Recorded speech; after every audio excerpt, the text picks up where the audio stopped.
Hey everyone, this is Austin Schur here with We Write About Music, and today I'm here with Andrew Scott Denlinger. He has just released his debut single titled All Right, Feelin Pretty Fine, and I will speak for myself here, but I'm in love with it and it's pretty damn amazing. Thank you. Andrew, thank you so much for making it. Thank you so much for being on time. How are you doing today?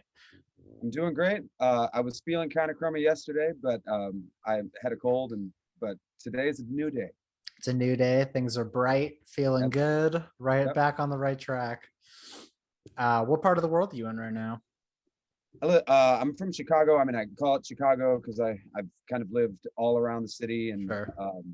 I live in the South Burbs, and I've called Chicago home, and I think for me, that really plays a lot into my music. Chicago is a city of a lot of different influences and a lot of Yeah. different cultures, and so you'll find a lot of that in the single and some of the other stuff as well.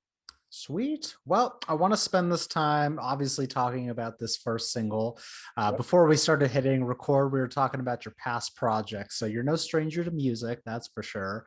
But Yeah. under this full name moniker, this is the first single coming out. Yep. So first thing I want to know about is the lyricism on the song.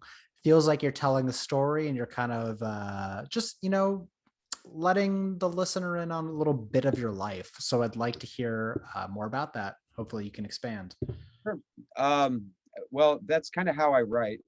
Um, I I think the more I've been writing over time, it becomes even more and more like that. I Just a little bit of background.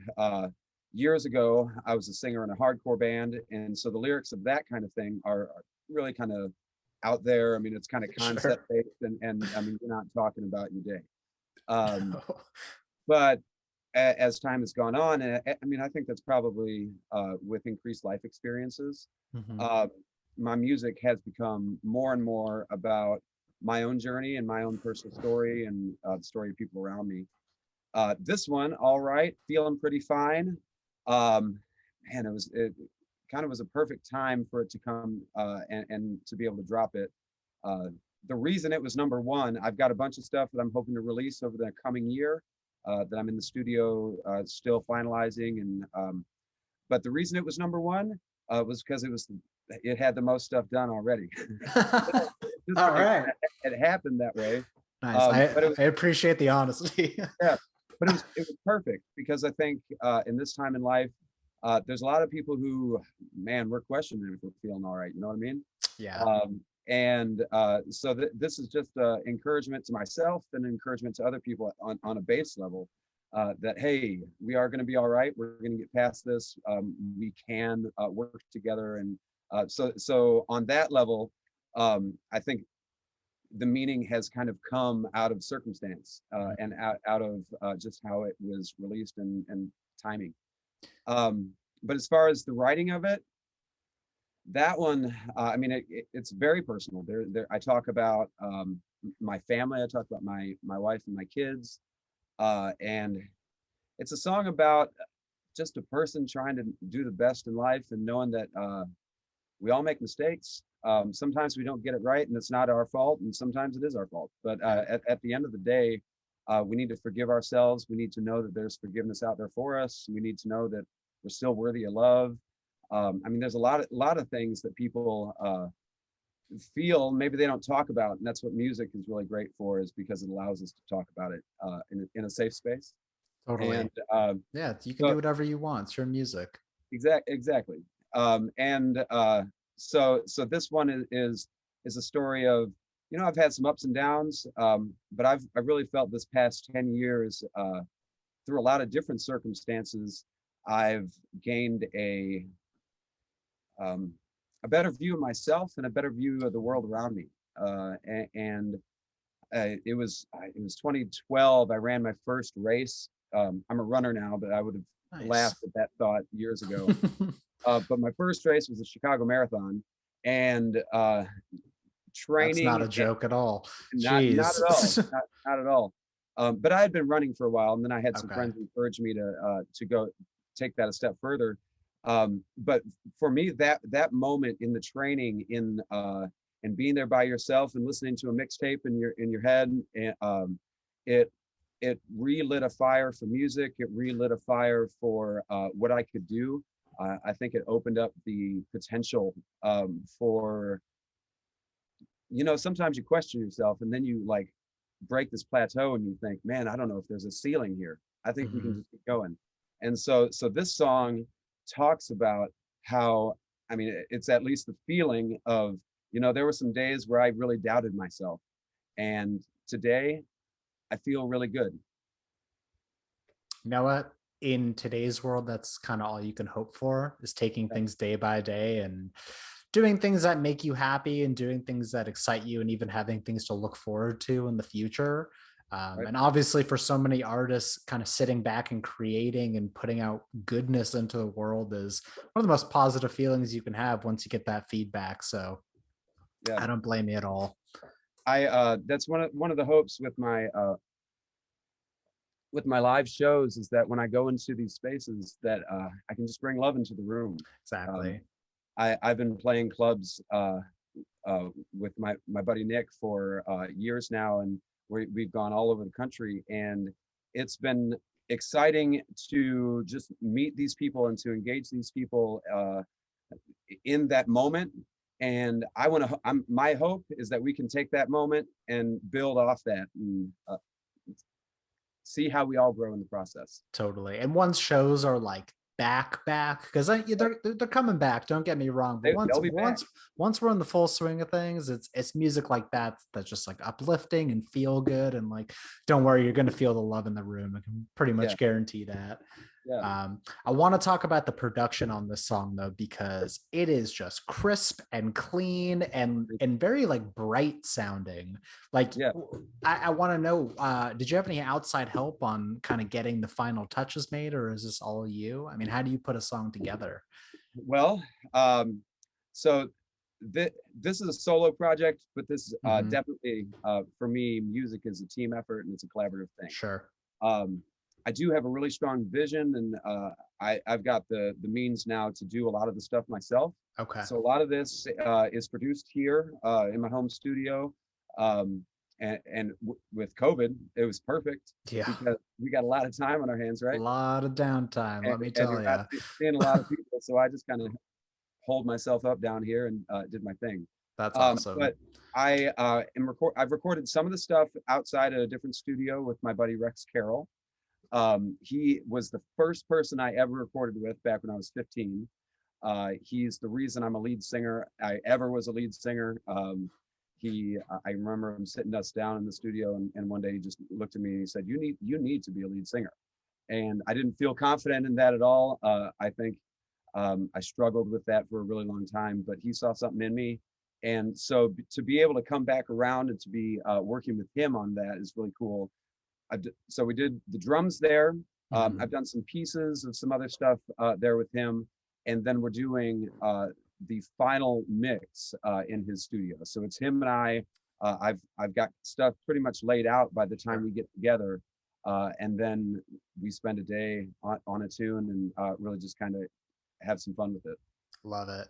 I love Yeah. it. So this song is kind of interesting, and this is sort of like a roundabout question, but it's been so difficult to nail down what a musical genre is nowadays because Yeah. there's just so much going on. You can add bits and pieces of anything and call it whatever you want. So, how would you sort of describe your music to the listener?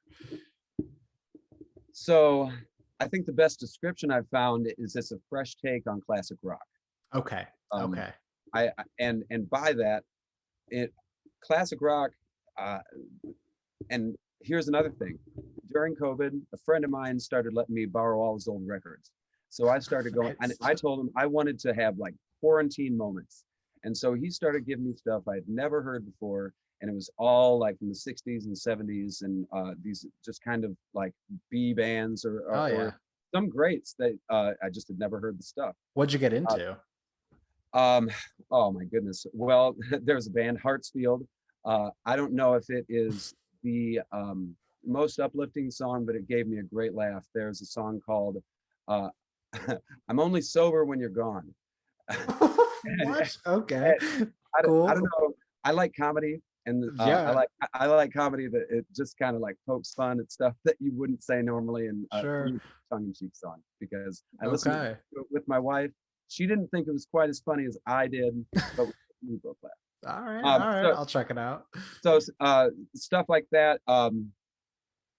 And well, so the style of this record incorporates a lot of that, and it very much incorporates the music that I've been playing for 7 years. All right. So I've been with Nick Lynch playing bass for him, and we're a country rock band, and so we play a mix of original and cover stuff, and being able to play some of the greats and the greatest songs ever written for 3 hours a night, every single weekend, year in and year out, has really given me a fresh, I mean, a fresh look, a new look at some of this older stuff that I kind of pushed off to the side before.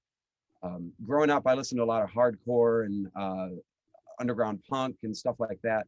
And so when it came to cover bands and stuff, it's like, oh, they're in a cover band. But there's really there is an art to playing a great song well, Yeah. because people know it and they know if you're not playing it right. And so I've incorporated that. In fact, a lot of the players on this album, because it's not just me, I've been able Right. to send out to some other players and singers who have added their own style, but most of them, in fact, all of them on All Right, are people that I've played in different bands with. Pat Lyons Nice. plays pedal steel on this thing, and he's out to, well, not currently, but maybe again now soon, touring with this guy, Coulter Wall. Okay. Um, my buddy Mike Hartigan lives out in New York, and he just put a slamming key track down. He's the piano player on this thing, Sweet. and I mean, it grows as the song goes. It starts off, it's just kind of tight in with Right. everything, and then he starts putting his feel on it, and by the end, he's just going. And I I mean, love it, man. You're it makes keeping me it happy. all in the family. See, Yeah, that's the fun part. Listen, I totally get the appeal of a solo project, and it's your creative outlet. It's whatever you want to do. You make your own decisions, but there is something so satisfying about having talented friends to come in and say, all right, man, you're really good at this thing, you got to just get in there, and then you can like direct them, you know what I mean? That's, yeah, absolutely. super appealing. um Last track that we added on this thing was my friend Mandy Berry, mhm. and she came into the studio and we put this thing down, and I mean, it was an hour session. I mean, that girl is such a good singer, and she really adds something, I think, to the track. Awesome. So going forward, though, I know that you said you've kind of got some songs in the bank, or at least, in the works of essentially coming out. Are you going to be looking to experiment with your sound, or are you going to just do you think that you found your lane basically? I mean, I don't ever want to get stuck. Of course, of I course. and I think this style of music, I've coined it American rock. I don't know if Yeah. that is a technical genre, but I mean, I mean, in doesn't that matter. it's mixed. It mixes in all these different things: country, blues, grunge, R&B. Just the Yeah. there is definitely a whole lot of things that I love. I listen to a lot of different types of music, and so I don't ever want to kind of put myself No. in a box. But what my lane, I think, really is generally authentic instrument based music Yes. with tons of hooks and killer players. Yeah. So I Keep mean, the I think, instruments alive, please. yeah, we've got I've got 11 tunes total, including All Right, that we recorded for what originally was going to be an album. And Oh, okay. I do think that I will compile it ultimately together and put it in an album format, because the songs were recorded in a certain vein, and they've got just their own collective feel. Yeah. But I'm going to be releasing them staggered. I want to That's keep, just the way. That's just yeah, the way. yeah. And that's totally fine. You know what? Like, you got to keep up with the trends. You got to keep up the hype with the fan base that you have. And unfortunately, as much as like people love cohesive albums, it's just people listen to singles nowadays. But that's okay, because each single gets its its own focus, it gets its own moment. Absolutely. So I'm okay with that. And if you've Uh, got enough songs to drop as singles, then why not do it? yeah, I oh, mean, absolutely. it kind of feels like a waste if you have put out an album and then you only release two. Uh, Well, yeah, you could put out an album that goes silent for 3 years, and you're like, right. "Oh, what happened to that guy? He put out this amazing album, and then he just dropped off the face of the earth." So, don't Yep. want that to happen.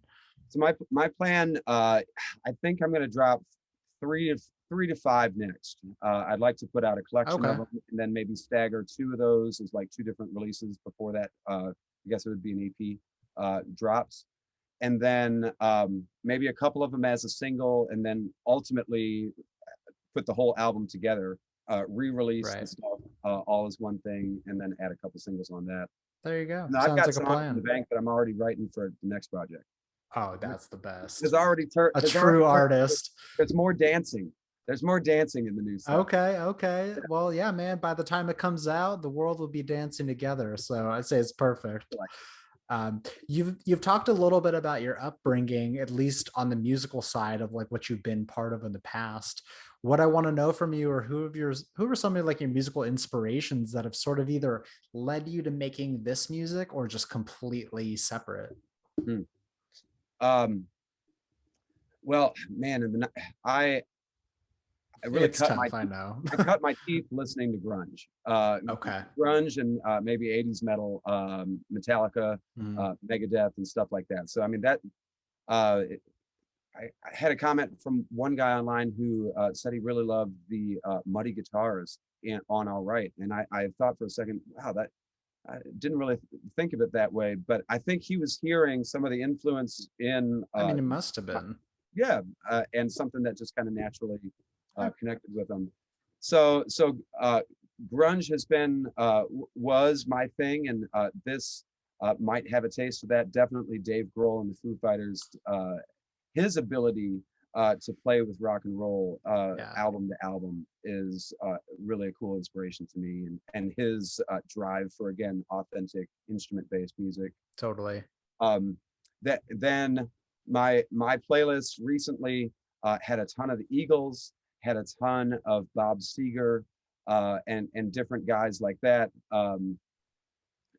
The that I think really created that classic vibe to what I'm doing. Right. When I was playing under the band named Six Speed about 10 years ago, I really hadn't listened to a ton of classic rock, and that wasn't the style of music I was playing at that point. It was more hard rock or alternative based. But my buddy Casey, when we would be traveling here or there in the car, he was always playing the classic rock station here in Chicago. And I mean, hearing Hall and Oates songs like for the first time, really. I mean, I'd heard them before, but like really Sure. taking it in. Those harmonies and those vocals, So I'm a good. sucker for harmonies. Oh, you have to. I mean, it just makes you feel good when Yeah, two, three, four people get together and just like that's what creates that shiver down your spine.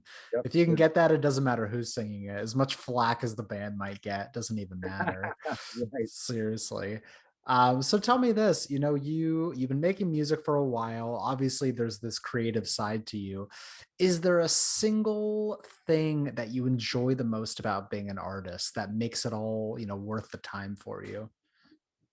Hmm. Well, I love playing. Of I love course. playing live. The opportunity to have that interaction and to see how the show is impacted by the people there in the room that aren't on stage is a special thing.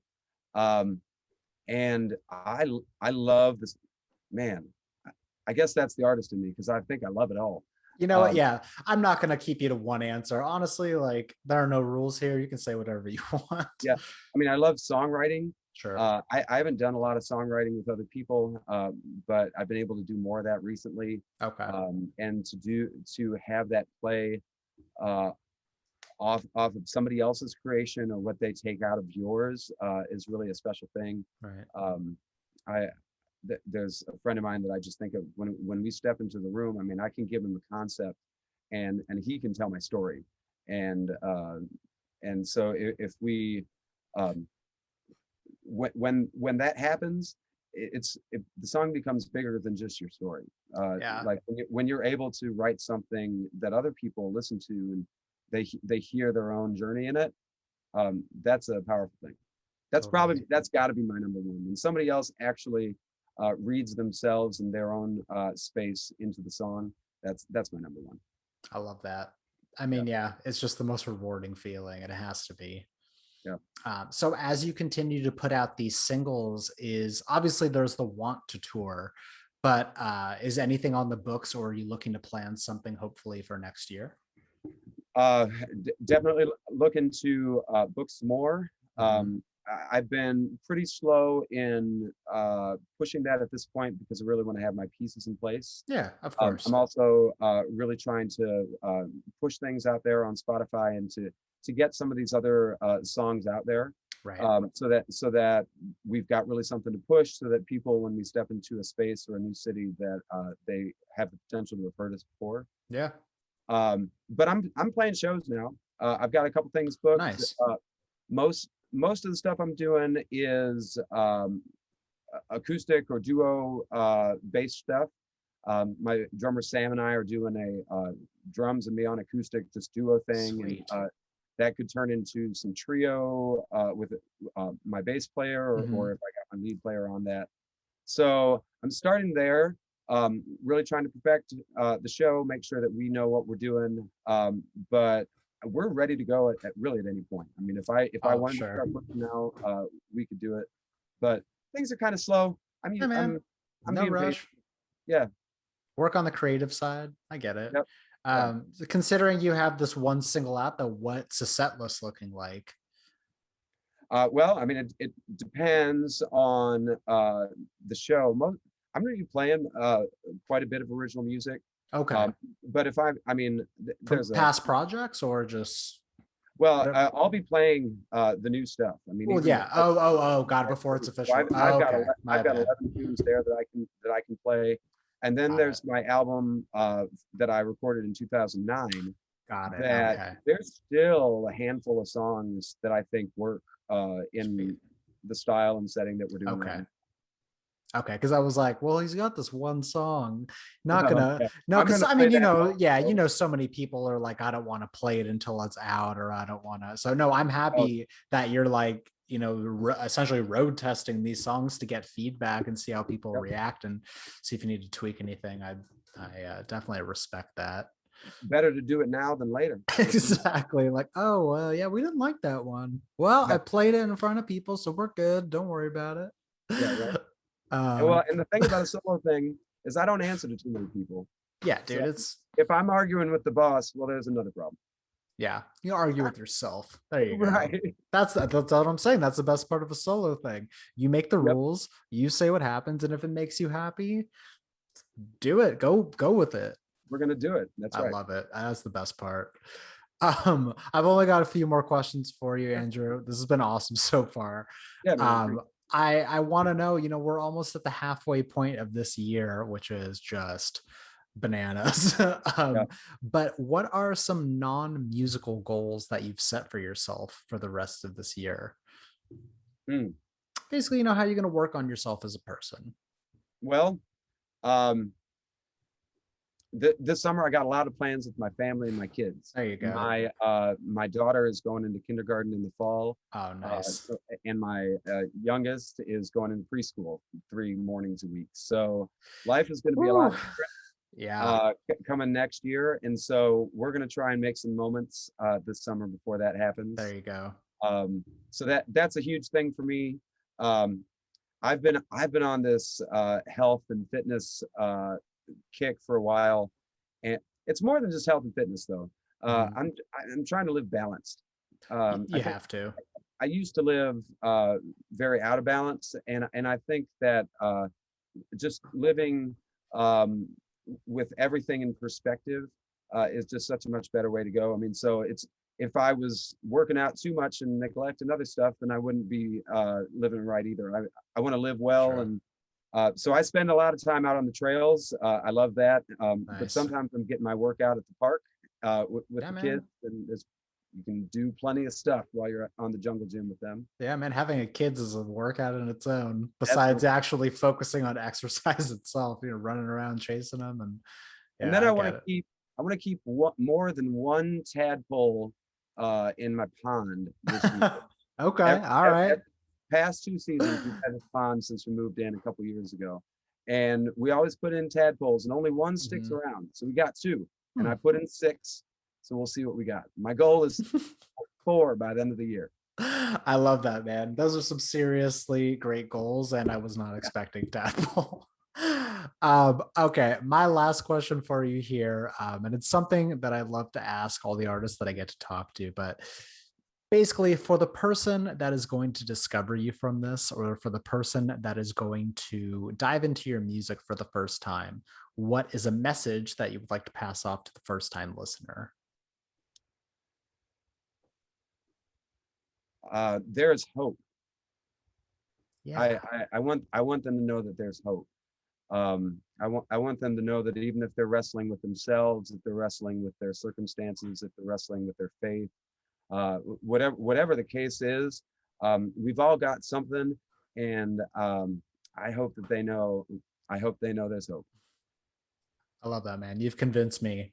I was already convinced by listening, but if I hadn't listened, you would have got me right there. Amen. Andrew, I cannot thank you enough Thank for taking the time out of your day and doing this. It's been an absolute pleasure. And for everyone else out there, all right, Feeling Pretty Fine is out. Stream it, listen to it, and also keep a close eye because there's more music on the way. Thanks, Austin. I appreciate you, man. Andrew, thank you so much again. I sincerely hope you have a great rest of your day, and we'll be speaking soon. All right. See you guys. Take care. Bye bye.